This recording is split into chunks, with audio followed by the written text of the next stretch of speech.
Well, there's a lot of skills that hopefully we learn throughout our lifetime, but one of the big ones is how do we tame the inner storm? In other words, how do we manage disturbing emotions? Now, you probably know this to be true, that we all have emotions, and our emotions are real, but our emotions are not always right. And when we have negative emotions, if we don't handle them well, if we don't tame the inner storm, there could be a lot of repercussions. Our mental health could take a hit.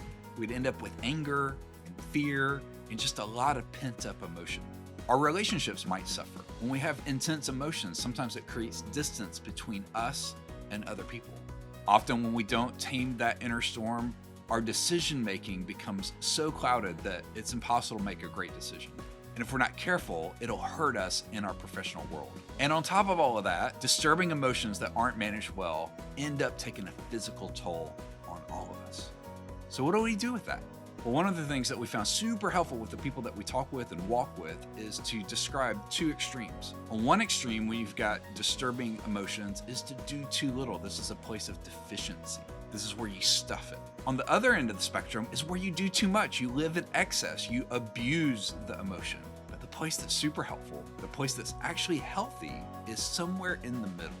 And it's the place of influence. So let me describe those two extremes. On the one hand, there's abandon, where there's too little attention given to it. The way that this shows up is often we disguise the emotion. We allow it to be underneath the surface. We might put a smile on our face and act like it's not a big deal when on the inside of us, it's eating away at us.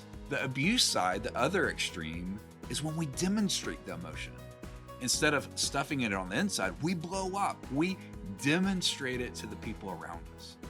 Now, both of those can be dangerous. If you disguise it, at some point you're going to blow up. If you demonstrate it, you're going to lose influence. But if we can come from the middle, we can come from a place of influence. So instead of disguising it, instead of demonstrating it, what I want to encourage you to consider is learn how to describe it.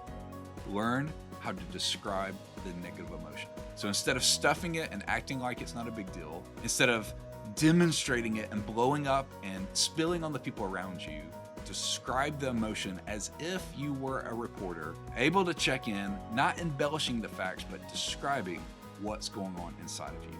And what I think you'll find is by coming from the middle is those emotions that could eat away at you, or those emotions that could cause you to lose influence, actually will come from the middle, and you'll find more peace, you'll find more resolution, and you'll come from a place of influence. So give it a try this week. The next time you have some disturbing emotion, it's gonna happen. Instead of taking the bait to disguise it or demonstrate it, come from the middle and describe it, and see if you don't learn how to tame the inner storm.